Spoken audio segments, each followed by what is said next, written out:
Bonjour tout le monde et bienvenue dans le 13e jour du Lexandre Kelly.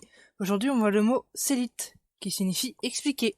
Donc on a aussi des dérivés, comme sélitei, qui signifie explication, sélitei, donc un élan qui désigne un adjectif mais au sens un petit peu flou. Et du coup, en Kelly on a autre chose pour préciser un peu le sens. Alors j'en ai pas parlé les jours précédents, même s'il devait y avoir des exemples sur lesquels ça aurait pu s'appliquer. On va en profiter pour y remédier maintenant. Alors on a la particule int, qui indique un passif, et la particule inc, qui indique un actif. Donc dans les deux cas, c'est avec le son 1 qu'on n'avait jamais vu jusqu'à maintenant, mais il existe. Ça fait partie des sons rares et c'est d'ailleurs pour ça qu'il est utilisé là-dedans, parce que de toute façon on le retrouve assez rarement dans les mots qui de base. Et la terminaison en T ou en K. Alors, soit ça s'utilise en suffixe, soit ça s'insère sur la fin du mot. Ça dépend. Un petit exemple peut-être.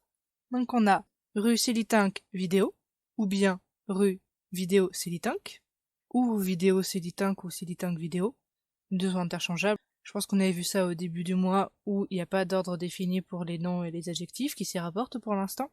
Et on a un autre exemple avec la vidéo expliquée, mi célitinte vidéo ou mi vidéo célitinte. Et encore une fois, là on peut dire célitinte vidéo ou vidéo célitinte sans l'article. Dans les deux cas, les articles définis ou indéfinis sont complètement optionnels. Mais comme on les voit rarement, je me suis dit que c'était pas forcément une mauvaise idée de les remettre. Et donc, quelle est la différence entre les deux? Une vidéo explicative, c'est la vidéo qui explique quelque chose. Donc c'est actif. Tandis que la vidéo expliquée, c'est quelqu'un ou quelque chose d'autre qui explique la vidéo. Donc c'est passif. C'est cette nuance-là qui est entre les deux. Alors, on est d'accord que c'est pas forcément l'exemple le plus sexy, mais bon, au moins ça utilise le mot du jour. Et je trouvais ça intéressant d'en parler parce que ça peut être assez pratique, mine de rien. Et d'ailleurs, vous aurez remarqué que vidéo, ça se dit exactement pareil en Kelly.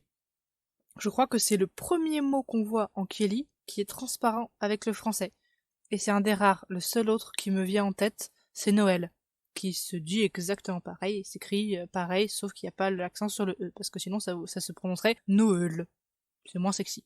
D'ailleurs, ça vous a donné la prononciation de deux lettres accentuées que je n'avais pas encore mentionnées, je crois, jusqu'à maintenant. Donc bah voilà, on avance, on avance. Et la phrase exemple du jour, parce qu'on n'y est toujours pas venu, c'est « Tu veux que je te réexplique ?»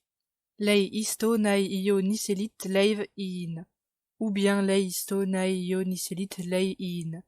Parce que le V est optionnel, mais au final, ça rend plus fluide de mettre une consonne vu qu'il y a plusieurs voyelles qui se suivent sinon.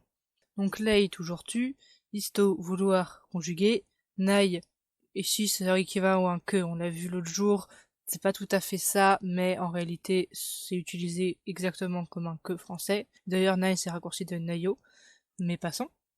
Io je, célite, donc expliquer, isélite, expliquer donc au présent, et le petit n, c'est ce qui indique qu'on réexplique, qu'on explique à nouveau. Alors, c'est vraiment le n qui porte cette idée, mais vu que de toute façon c'est généralement associé à la conjugaison, on va souvent mettre le petit i avant. Particulièrement si c'est devant une consonne, tant qu'à faire on va conjuguer, donc avec un i ou avec une autre lettre selon ce qui est nécessaire. Mais dans le cas d'un verbe qui ne nécessiterait pas de rajouter un i, le simple n pourrait potentiellement suffire. Mais si on a envie, on pourrait ne pas mettre le i et juste mettre le n. Après, la conjugaison par défaut a tendance à être un petit peu optionnelle, mais quand même, en général, on l'a fait, en dehors des mots très courants comme ma ou rn, et encore, même eux, c'est courant. Ça va aussi dépendre de la facilité de prononciation de la phrase. C'est plus simple avec ou sans. Lave, donc, tu, mais dans le sens à toi, parce que l'explication, elle est pas pour n'importe qui. Et d'ailleurs, ça pourrait être intéressant que je fasse une forme pour cette idée de verbe pronominaux. Et donc, in, la question. Lei isto nai io niselit lave in. Normalement, c'est tous les points qui étaient un petit peu nouveaux à voir. Si j'en ai oublié, n'hésitez pas à me le dire. Et comme d'habitude, n'hésitez pas à faire connaître la vidéo si vous connaissez des gens qui pourraient être intéressés par ce type de contenu. N'hésitez pas à partager, n'hésitez pas à mettre j'aime, n'hésitez pas à vous abonner. Et donc comme d'habitude, je vous souhaite une bonne soirée, j'espère que vous allez bien. Et je vous dis à demain. Au revoir.